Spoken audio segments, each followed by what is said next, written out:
Hey hello welcome and வணக்கம். இன்னைக்கு நாம பார்க்க போற ஸ்பெஷல் ரெசிபி சர்க்கரை பொங்கல். சர்க்கரை பொங்கல் செஞ்ச உடனே அதனுடைய டெக்ஸ்சரா இருக்கட்டும், டேஸ்டா இருக்கட்டும், எப்படி இருந்துச்சோ அதே மாதிரி நேரம் ஆனாலும் அது அப்படியே இருக்கணும் அப்படின்னா கண்டிப்பா நான் சொல்லியிருக்கிற அளவுகளை பயன்படுத்தி செஞ்சு பாருங்க.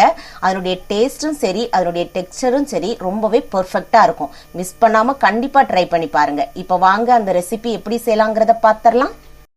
ஃபர்ஸ்ட் இந்த ரெசிபி பண்றதுக்கு என்னென்ன பொருட்கள் தேவைங்கிறத பார்த்துடலாம். 1/2 கிலோ அளவுக்கு நான் சிகப்பு பச்சரிசி எடுத்திருக்கிறேன். நீங்க எந்த பச்சரிசினாலும் எடுத்துக்கிடலாம், டேஸ்ட் ரொம்பவே நல்லா தான் இருக்கும். 1/2 கிலோ அளவுக்கு அரிசி எடுத்தோம் அப்படின்னா 1.5 கிலோ அளவுக்கு நம்ம சர்க்கரை சேர்த்தோம் அப்படின்னா ரொம்பவே நல்லா இருக்கும். அப்படி இல்லைன்னா குறைஞ்சது 1 கிலோ அளவுக்காவது நீங்க சேர்த்துக்கோங்க. அப்படி இல்லைன்னா நீங்க கூட்டி குறைச்சி சேர்க்கறது உங்களுடைய விருப்பம். இப்போ காஞ்ச திராட்சை, முந்திரி பருப்பு, ஒரு 5-6 ஏலக்காய் சேர்த்துக்கோங்க. தேவையான அளவுக்கு நம்ம நெய் ஊற்றி செய்ய போறோம். இன்னைக்கு நம்ம குக்கர்ல செய்யல, பாத்திரத்துல தான் செய்ய போறோம். இப்போ பாத்திரத்துல தேவையான அளவுக்கு தண்ணி ஊத்திக்கோங்க. நம்ம நார்மலா சாதம் எப்படி பொங்குவோமோ அதே மாதிரி தான் நம்ம பொங்க போறோம். இப்ப மூடி போட்டு தண்ணி நல்லா சூடேறட்டும். அரிசியை நீங்க தண்ணி ஊத்தி ஊற வைக்கணுங்கிறதெல்லாம் கிடையாது. தண்ணி சூடு ஏறுறதுக்குள்ள 2-3 முறை நல்லா அரிசியை கழுவிட்டு நல்ல தண்ணி விட்டு வச்சிருந்தீங்கன்னா போதும். தண்ணி சூடேறவும் இந்த தண்ணியை நல்லா வடிகட்டிட்டு நம்ம சூடேறின தண்ணியில சேர்த்துக்கிடலாம். இப்ப பாருங்க, தண்ணி நல்லா கொதி வர்ற டைம் ஆயிருச்சு. இப்ப இந்த சமயத்துல நம்ம கழனி பனைஞ்சு வச்சிருக்கிற அரிசியை சேர்த்துக்கிடுறேன். சேர்த்துட்டு ஒரு அட்டை நல்லா கலந்து விட்டுக்கோங்க. தீயை முதல்ல ஹை ஃப்ளேம்லே இருக்கட்டும். இது பொங்கி வழிஞ்சிடக்கூடாது இல்லையா, அதுக்காக இந்த கரண்டி இதை மாதிரி வச்சுக்கோங்க.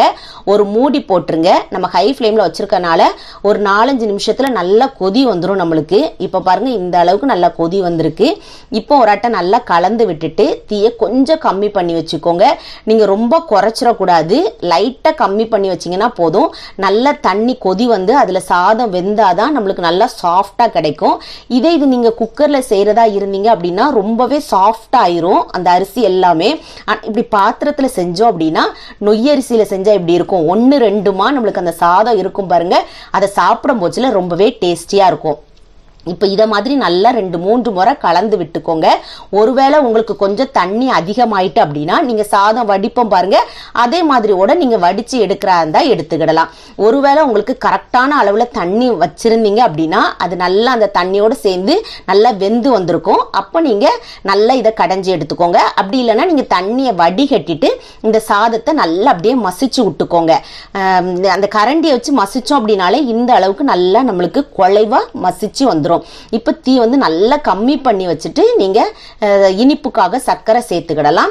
சேர்த்துட்டு நீங்க குறைவான தீயிலே இதை நல்லா கலந்து விட்டுக்கோங்க. சேர்க்கும் போச்சுலேயே கல்லு மண்ணு தூசி இல்லாத நல்ல நயமான வெல்லமா சேர்த்துக்கிட்டா நல்லா இருக்கும். நம்ம தண்ணியில வடிகட்டிட்டு சேர்த்தோம்னா கொஞ்சம் நீத்தது மாதிரி ஆயிரும்.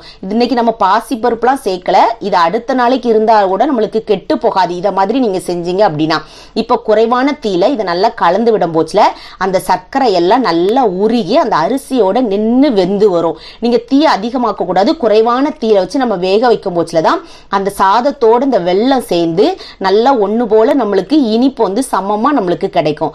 இப்ப பாருங்க, இத மாதிரி நல்லா கலந்து எடுத்துக்கோங்க. இப்ப வாசனைக்காக ஒரு 5-6 ஏலக்காய் தட்டி சேர்த்துக்கோங்க. அப்படி இல்லைன்னா பொடி பண்ணி வச்சிருந்தீங்கன்னா கூட ஒரு 1/2 ஸ்பூன் அளவுக்கு சேர்த்துக்கோங்க. அடுத்ததா நெய் தாராளமா சேர்த்துக்கோங்க. சர்க்கரை பொங்கல் அப்படின்னாலே நெய் எந்த அளவுக்கு சேர்க்கிறோமோ அந்த அளவுக்கு டேஸ்ட் நல்லா இருக்கும். ஆனா இப்போ உள்ள கால சூழ்நிலைக்கு நம்ம அந்த அளவுக்கு இனிப்பும் சரி நெய்யும் சேர்த்து செஞ்சோம் அப்படின்னா ஒரு சிலருக்கு ஒத்துக்காது இல்லையா. அதனால உங்களுக்கு எப்படியோ அதுக்கு ஏத்ததுபடி நீங்க கூட்டி குறைச்சி சேர்த்துக்கிடலாம்.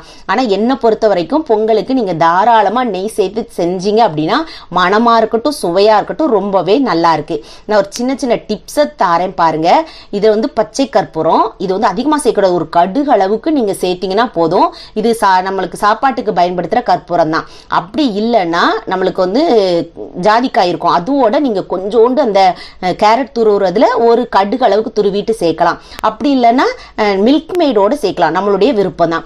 இப்ப நெய்யில காஞ்ச திராட்சையும் முந்திரி பருப்பையும் நல்லா வறுத்து எடுத்துக்கோங்க. நல்லா பலூன் மாதிரி காஞ்ச திராட்சை உப்பி வரணும். முந்திரி பருப்பு நல்லா ப்ரௌன் கலர்ல இதை மாதிரி வறுத்து எடுத்துக்கோங்க. இந்த சாதம் வெந்துட்டான்னு பாக்குறதுக்கு இதை மாதிரி ஆடை தட்டும். இப்ப பாருங்க, உங்களுக்கு பார்த்தா தெரியும். இன்னும் நெய் நிறைய ஊத்துனீங்கன்னா நல்லா கிளியரா நம்மளுக்கு தெரியும். நான் நெய் பாதி அளவுக்கு தான் ஊத்தி இருக்கிறேன். இப்போ இது நம்மளுக்கு கரெக்டா வெந்து வந்துட்டுன்னு அர்த்தம். இப்போ இந்த சமயத்துல நீங்க ஸ்டவ் ஆஃப் பண்ணிட்டு நெய்ல வறுத்து வச்சிருக்கிற அந்த முந்திரியும் நீங்க திராட்சையும் நெய்யோடய சேர்ந்து நல்லா கலந்து விட்டுக்கோங்க. கலந்ததுக்கு அப்புறமா ஸ்டவ் ஆஃப் பண்ணிட்டு அப்படியே மூடி வச்சிருங்க.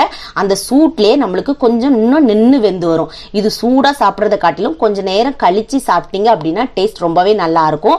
நம்ம குக்கர்ல செய்யறத காட்டிலும் இப்படி பாத்திரத்துல செய்யும் போச்சுல அது பாரம்பரிய சுவையும் நம்மளுக்கு கிடைக்கும். அதே சமயத்துல நல்ல மணமாவும் இருக்கும். இப்ப பாருங்க 1 மணி நேரம் ஆச்சு. இப்பதான் நான் சர்வ் பண்ண போறேன். எந்த அளவுக்கு நம்மளுக்கு சர்க்கரை பொங்கல் பெர்ஃபெக்டா வந்திருக்கு பாருங்க. இனிப்பு மட்டும் கொஞ்சம் அதிகமாவே சேர்த்துட்டீங்கன்னா சர்க்கரை பொங்கல் வந்து அடி தூளா தான் இருக்கும். கண்டிப்பா நீங்க பொங்கல் செஞ்சீங்க அப்படின்னா இதே மெத்தட்ல இதே பொருட்களை வச்சு செஞ்சு பாருங்க. அடிப்பொலியான டேஸ்டா இருக்கும்.